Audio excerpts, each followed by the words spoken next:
Today we will continue chapter 3 of history for class 12th and chapter name is kinship, caste and class. Today we will start topic idle occupation as laid down in Dharmasutra and धर्मशास्त्र, यानी कि धर्मसूत्र और धर्मशास्त्र में कौन से आदर्श व्यवसाय के बारे में बताया गया वो हम आज पढ़ने वाले हैं। The Dharma Sutra and Dharmashastra describe the rule about the idle occupation of the four category और वर्णा। धर्मसूत्र और धर्मशास्त्र में नियम बताए गए हैं आदर्श व्यवसाय को लेकर के, जो कि उन चार कैटेगरी या फिर वर्णों के हुआ करते थे। Brahmanas were supposed to study and teach the Vedas, perform sacrifices and the get sacrifice performed, give and receive gift। ब्राह्मणों के जो कार्य होते थे उसमें वेदों का पाठन और उसके साथ साथ उसे सिखाना, परफॉर्म सेक्रीफाइस बलिदान देना और बलिदान दिलवाना, गेट एंड रिसीव गिफ्ट और उसके साथ साथ उपहार देना और लेना, ये ब्राह्मणों की ड्यूटीज़ बताई गई हैं अकॉर्डिंग टू धर्मसूत्र एंड धर्मशास्त्र। उसके बाद हम लोग बात करेंगे क्षत्रिय की। क्षत्रिय वर टू इंगेज इन वॉरफेयर, ये संघर्ष या फिर लड़ाई के कार्यों में बिजी रहते थे।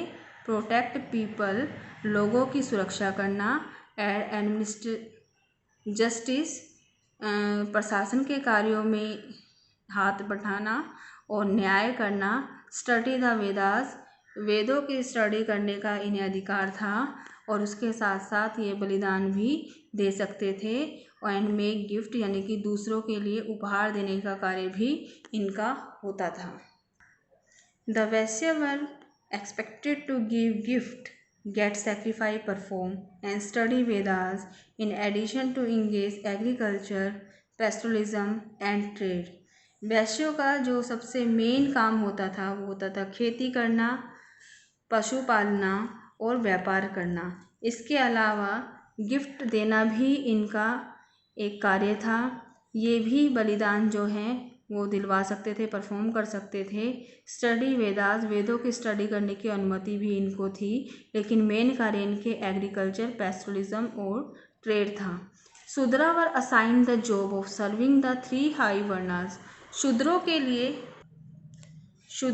लिए कोई और जॉब नहीं थी, कुछ भी कार्य नहीं थे। उन्हें सिर्फ ये जो तीन हाई वर्ण थे, इनसे पहले ब्राह्मण, क्षत्रिय और वैश्य, इनकी सेवा करना ही इनके लिए इनकी जॉब के बारे में लिखा गया। बाकी ना ही ये लोग वेद पढ़ सकते थे, ना ही इन्हें बलिदान देने की अनुमति थी, ना ही ये इसी तरह से गिफ्ट दे सकते थे या ले सकते थे। नेक्स्ट टॉपिक है Indian king of non Kshatriya origin, यानी कि ऐसे भारतीय राजा जो गैर क्षत्रिय ओरिजिन से, उत्पत्ति से बिलोंग करते थे, संबंधित थे, यानी कि गैर क्षत्रिय होते हुए भी जो भारतीय राजा बने, उनके बारे में हम इस टॉपिक में देखने वाले हैं। According to the shastras only Kshatriya were supposed to be king. शास्त्रों के अनुसार केवल क्षत्रियों को ही राजा बनने की अनुमति थी।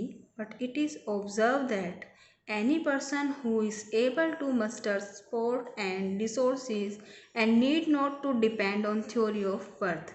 लेकिन यह भी ऑब्जर्व किया गया या यह भी पाया गया कि यदि किसी व्यक्ति के अंदर सपोर्ट है और संसाधनों का वो यूज़ कर सकता है, तो वो भी बिना जन्म के किसी थ्योरी के, यानी कि जन्म के आधार पर ही राज्य मिलने की जो थ्योरी थी, उस सिद्धांत को हटा करके, क्योंकि उसके अंदर साहस है, तो वो भी क्या कर सकता है, राजा बन सकता है। For example there are different opinion regarding the origin of the Maurya, क्योंकि मौर्य की उत्पत्ति को लेकर भी अलग अलग विश्वास या ओपिनियन मिलती है। एग्जाम्पल के लिए ये बात यहाँ पर बताई गई। Later Buddhist text suggest that they were Kshatriya while the Brahminical text describe them as the ruler of low origin।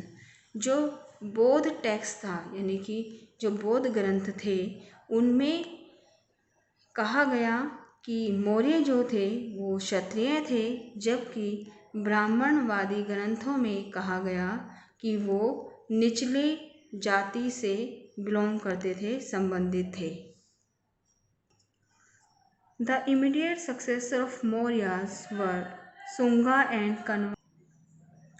Kanvas who were Brahmanas। तो मौर्य साम्राज्य के बाद जो तुरंत उनके सक्सेसर आए, जो उनके उत्तराधिकारी आए, जो कि सुंग और कर्ण जाति से बिलोंग करते थे, वो भी ब्राह्मण थे। The Satavahana king Gautamiputra Satakarni claim to be Brahmin and destroy of Kshatriya pride. Satavahana king Gautamiputra Satakarni ने दावा किया कि वो ब्राह्मण हैं और उन्होंने कहा कि वो क्षत्रियों के घमंड को नष्ट करने के लिए पैदा हुए हैं। He also claimed to have ensured that there was no intermarriage amongst members of the four Varna, but he himself entered into marriage alliance with the kin of Rudradaman.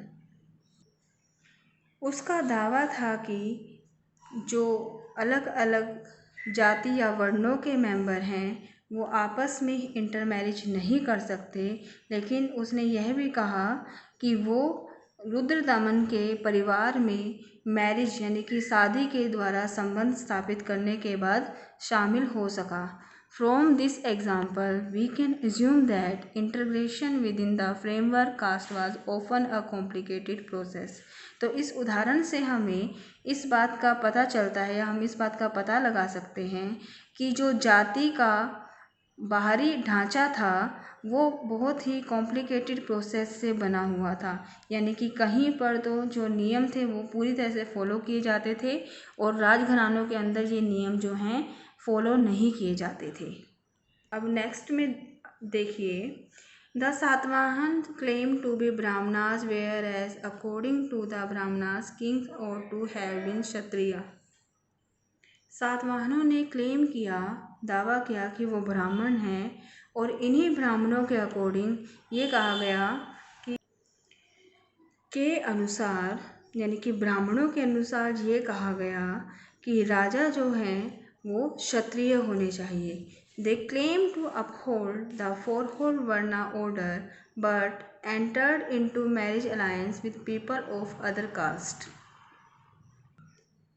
ये पाया गया कि वो दावा करते थे कि उन्हें वर्णों के कर्म को बांध कर रखना है या पकड़ कर रखना है, लेकिन खुद ही शादी द्वारा वो इस तरह से संबंध स्थापित करते थे कि दूसरी कास्ट, दूसरी जाति में भी वो शादी कर लेते थे, लेकिन दिखाने के लिए या फिर दावे के रूप में वर्णों को उसी क्रम में रखने के लिए कहा गया। Beside Brahminical texts prescribe exogamy, but the Satavahana practice endogamy. Brahmin text में एक्सोगेमी के लिए कहा गया था, लेकिन सातवाहन जो हैं वो अंतरजातीय विवाह में ज़्यादा विश्वास रखते थे। तो आज हमने Indian king of non Kshatriya origin को आराम से देखा, ध्यान से देखा। यहाँ तक आपको आपके नोट्स प्रिपेयर करने हैं और नेक्स्ट वीडियो में हम करेंगे स्ट्रेटजीज डेवलप बाय द ब्राह्मण टू इन्फोर्स द वर्ण सिस्टम। तब यहाँ तक नोट्स को अच्छी तरह से प्रिपेयर कीजिएगा। Thank you so much.